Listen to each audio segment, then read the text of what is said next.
வெற்றிவேல் முருகனுக்கு அரகரோகரா. பவழமலை முருகன் ஸ்ரீ முத்துக்குமார சுவாமி திருக்கோயில், பவழமலை, ஈரோடு. மகா கந்த சஷ்டி திருவிழா சிறப்பு பதிவு. தல சிறப்பு. இங்குள்ள கைலாசநாதர் லிங்கம் சுயம்புவாக தோன்றியது என்பது சிறப்பு. அம்பாள் பெரியநாயகி. திருமணத்திற்கு முந்தைய வள்ளி தேவசேனா ஆகியோரை தரிசிக்கலாம். தல பெருமை. பச்சைமலை பவழமலை எங்கள் நாடு, பரமேஸ்வரன் வாழும் மலை எங்கள் நாடு என்று குற்றால குறவஞ்சியில் ஒரு வரி உள்ளது. அதில் குறிப்பிடப்படுவதும் முல்லைக்கு தேர் கொடுத்த பாரி ஆண்ட பகுதி என்ற பெருமை கொண்டதும் இந்த பவழமலையே. துர்வாச மகரிஷி இத்தலத்து முருகனை வணங்கியுள்ளார். செட்டிநாட்டு பாடல் பெற்ற தலம். பழமையான இத்திருக்கோயிலில் விஜயநகர மன்னர்கள் திருப்பணி செய்துள்ளார்கள். திரி சதார்த்த அர்ச்சனை. திரி என்றால் 3, சதம் என்றால் 100, திரிசதை என்றால் 300. முருகப்பெருமான் சூரனை சம்ஹாரம் செய்த பின் இந்திரன் முதலான தேவர்கள் ஒன்று கூடி அவருக்கு செய்த அர்ச்சனையே திரி சதார்ச்சனை. வெற்றியை புகழ்ந்து செய்ததால் இதற்கு சத்ரு சம்ஹார திரி சதார்ச்சனை என்று பெயர் வந்தது. படைத்தல், காத்தல், அழித்தல், மறைத்தல், அருளல் என்ற 5 தொழிலும் சிவனை போன்று முருகனுக்கும் இருக்கிறது என்று போற்றப்படும் அர்ச்சனையாக விளங்குகிறது.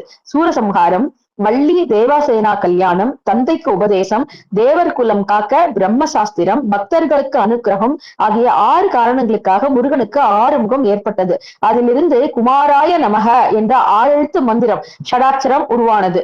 கேடு மற்றும் இடையூறு நீங்க ஒரு முகத்திற்கு 50 அர்ச்சனை வீதம் 6 முகத்திற்கு 300 மந்திரங்கள் சொல்லப்படுகின்றன. இதனால் திருமண தடை நீங்குவதுடன் குழந்தை பேரும் கிடைக்கிறது.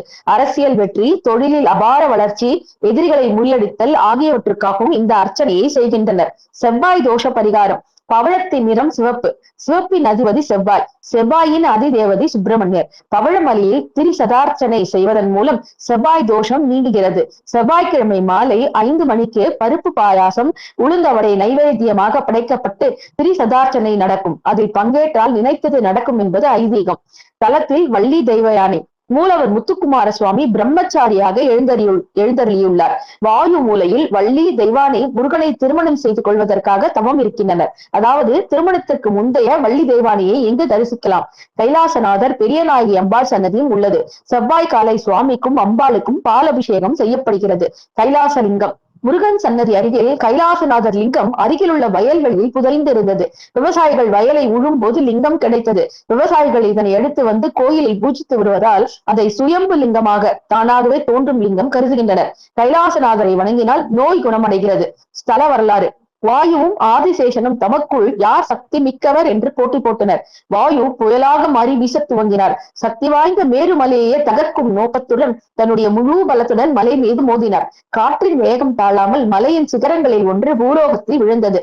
அந்த சிகரமே பவழமலை. ஞானப்பழம் கிடைக்காததால் பெற்றோரிடம் கொவித்த முருகப்பெருமான் பழனியில் தங்கினார். அதன் பிறகு குன்றிருக்கும் இடமெல்லாம் குமரன் இருக்கும் இடமாக உலகத்தார் வழிபட துவங்கினர். அவ்வகையில் பவழமலையில் தனவாள குல சத்திரிய வம்சத்தை சேர்ந்த பக்தர்களால் முருகன் கோயில் எழுப்பப்பட்டது. இவருக்கு முத்துக்குமார சுவாமி என்பது திருநாமம். திருவிழா திருக்கார்த்திகை, சித்ரா பௌர்ணமி, வைகாசி விசாகம், கந்த சஷ்டி, தைப்பூசம். பிரார்த்தனை.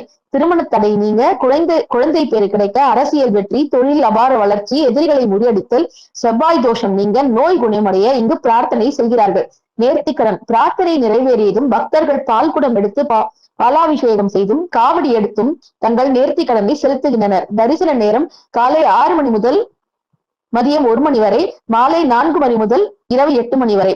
செல்லும் வழி. ஈரோட்டிலிருந்து 35 கிலோமீட்டர் கோபிச்செட்டிப்பாளையம், அங்கிருந்து அந்தியூர் டவுன் பஸ்ஸில் 3 கிலோமீட்டர் சென்றால் முருகன் புதூர் பேருந்து நிலையம் அருகில் கோவில் உள்ளது. முருகாச்சரணம்.